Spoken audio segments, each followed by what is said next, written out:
I consider it one of the great privileges of my life, especially from fairly humble beginnings, to have been able to travel the world pretty extensively. I think I've been to 30 countries now and all 50 states. Primarily as a trumpet player, I tell people that, I can play trumpet in 30 languages. I only speak one, but, I can play trumpet in any language of the world.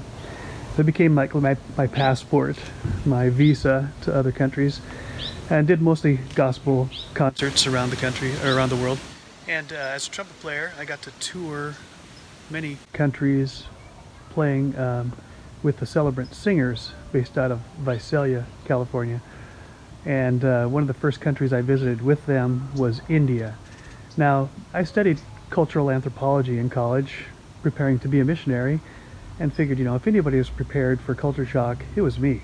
I knew all about that stuff. In fact, I aced the tests, right? No, culture shock on paper and in the classroom is nothing like the actual culture shock of going to a place like India where everything is different, smells different, looks different. And so we were in India for 7 weeks doing concerts and toured all over the country by train and rickshaw and subway and taxi. I mean, you name it, we did it. But I wasn't prepared at all. The first 2 weeks I was there, I was so disoriented and so culture shocked. I just wanted to leave, which that's totally against my nature. I'm always open for an adventure and open-minded, and man, I was overwhelmed. And we had been told on tour that, always be kind and polite with your host, which goes without saying, but no matter what they offer you, especially at a train station or a public place, type of food, just find a polite reason to decline. You're allergic, you're full, you're whatever it is. And, I'm just too kind-hearted sometimes, right? So we did concerts in this one city in India, and at the end of our stay, the local youth were so grateful and had befriended us, and so they accompanied us to the train station. And on the platforms between the trains, there were several carts where people were preparing food, with absolutely no FDA restrictions or inspections. And so the youth, out of gratitude for what we had done and the concerts that we had given and the friendship, they wanted to buy us a parting meal. And some of my friends found gracious ways out of that. I just didn't have it in me to say, no, I can't do that, knowing that they had very little and they were offering what little they had to me.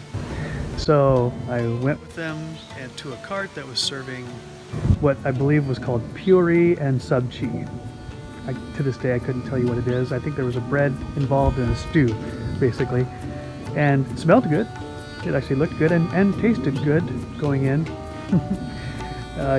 So didn't take too long on the train ride then before it started to percolate inside, and it did not come out nicely. It didn't come out from one orifice. It came out from every direction and at every stop. And this was on a long journey from one city to the next where we were on trains, and the trains in India are nothing like trains in the United States.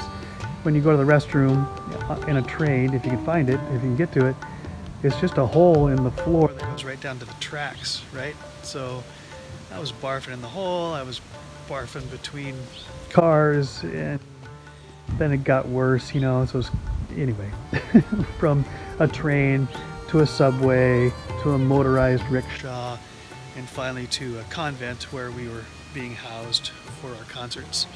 And I was just out of it. I was dead to the world. I was depleted of electrolytes and dehydrated, and we slept in this cot with a netting over the top, and the netting I apparently hadn't tucked in properly, because when I woke up in the morning, the mosquitoes, there was more on the inside of the net than on the outside, and I had no energy whatsoever to even care.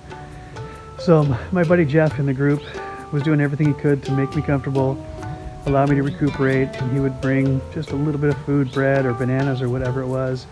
And I remember I finally got the strength to eat something, and I needed to gain my strength back, and no sooner had it hit my stomach that it rebounded and came right back out, right into the plate that he had served me.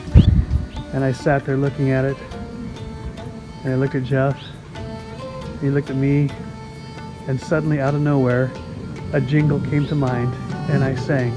I tell you the truth, everything is better with Joe's vomit on it. And we laughed, and I laughed harder. Barfed again. Yeah, so that was my first couple of weeks in India. Memorable for all the wrong reasons.